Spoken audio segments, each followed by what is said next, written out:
On the next page, we're going to skip a lot about what you see, but we do want to go ahead and get the equation for work in our notes. All right, so this equation right here, capital W equals capital F times lowercase d, this will allow you to calculate the amount of work done on an object if you know the force applied to the object and how far the object moves. All right, so I'm going to add that to my notes.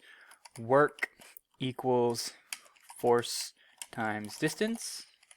All right, and I'm going to also put the equation in just letters.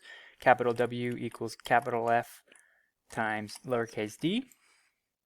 All right, and we also want the units. We need to know the units for work, and it says down here, if force is measured in newtons and distance is measured in meters, then work is measured in joules, or capital J. All right. We'll talk more about what a joule is later, but I do want to add that over here. Work is measured in joules, which is a capital J. All right. All right. Otherwise, on our last page here, we're going to skip most of this. We're going to go straight to this last paragraph down here for our notes. So when is work done? Suppose you give a book a push. It leaves your hand and slides along a table for a distance of 1 meter before it comes to a stop.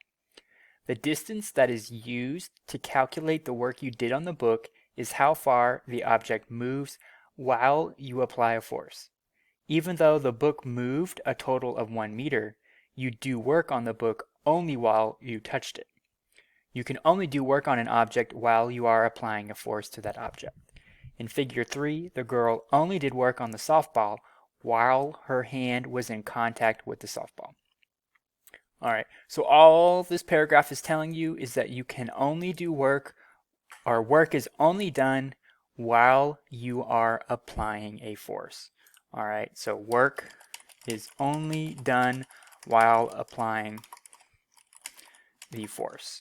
As soon as you stop applying that force, even if the object continues to move, if that force is gone, you are no longer doing work. All right, so I'm going to put that here. No force equals no work, even if you have a distance. So what this is saying is that the softball player here, she applies a force to this ball only while the ball is in her hand.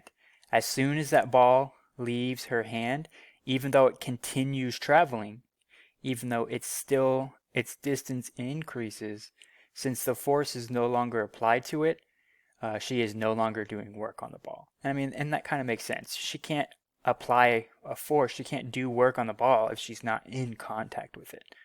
All right. So again, the key here is work is only done while we're applying a force.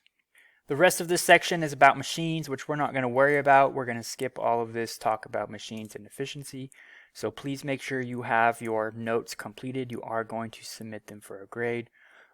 Otherwise, finish up your work for today, and I'll see you tomorrow.